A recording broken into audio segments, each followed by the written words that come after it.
الرحیم مولانا مسعود الرحمان عثمانی صاحب کو اسلام آباد میں شہید کر دیا گیا ہے۔ دشمن نے گھات لگا کر حملہ کیا، سکون سے آیا، نہ ونڈ اسکرین پہ فائرنگ کی، نہ دائیں بائیں گولیاں برسائی۔ مولانا کو اور ان کے ساتھ جو ڈرائیور تھے ان پر حملہ کیا، بلکہ ڈرائیور بھی نہیں، ہدف مولانا تھے اور وہ سیٹ پر بیٹھے ہوئے تھے، خالی سیٹ پر۔ ان کو شہید کر کے اطمینان سے، سکون سے دشمن چلا گیا۔ عینی شاہدین کے مطابق کافی دیر تک لمبی طویل فائرنگ ہوتی رہی۔ اس نے اطمینان کیا کہ مولانا کی جان نکل چکی ہے، مولانا شہید ہو چکے ہیں، اس کے بعد وہ وہاں سے چلا گیا۔ اسلام آباد انتظامیہ سے سوال ہے کہ اس اسلام آباد کے اندر 40 سال سے ساجد نقوی بارہ میں بیٹھ کے زینبیون کے، سپاہ محمد کے نیٹ ورک کو چلا رہا ہے، دہشت گردوں کو چلا رہا ہے، اس کو آج تک ایک سوئی بھی نہیں چبھی۔ راجہ ناصر عباس اسی اسلام آباد پنڈی میں بیٹھے ہوئے، اسے کچھ نہیں ہوا۔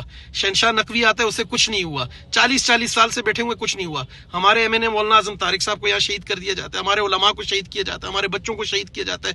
اسی اسلام آباد پنڈی کے اندر آصف رضا الوی آتا ہے، آج یوم صدیق اکبر رضی اللہ عنہ تھا، حضرت ابوبکر صدیق رضی اللہ عنہ کو امی عائشہ رضی اللہ عنہا کو ننگی گالیاں دے کر جاتا ہے، اسے کچھ نہیں ہوتا، اسے پروٹوکول میں سیلوٹ مار کے زلفی بخاری بگا دیتا ہے۔ لیکن علماء کرام کی کوئی سیکیورٹی نہیں ہے، ان کے تھریٹ الرٹس ہیں، کوئی گن مین نہیں ہے، کوئی ان کو تحفظ نہیں ہے۔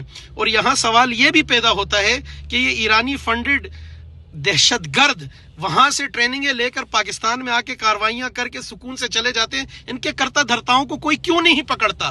میرے بہت سارے سوالات ہیں، ہم بات کرتے ہیں تو پابندی لگ جاتی ہے، ہمارے ویلاگ سے تکلیف ہوتی ہے، ہماری گفتگو سے، تقریر سے تکلیف ہوتی ہے، اور وہ گولیاں مارتے ہیں، ان سے کوئی تکلیف نہیں ہے۔ اس کا مطلب یہ کہ حکومت کی سرپرستی میں سب ہو رہا ہے۔ ہم لوگ بات کریں، ہمیں بات سے منع کر دیا جاتا ہے، فورس شیڈولوں میں ڈالا جاتا ہے، گرفتاریاں بھی ہماری، سی ٹی ڈی بھی ہمارے لیے، مار بھی ہماری، گولیاں بھی ہماری، پھانسیاں بھی ہماری۔ تو اس کا مطلب یہ پاکستان تو پھر ہمارے لیے نہ ہوا نا۔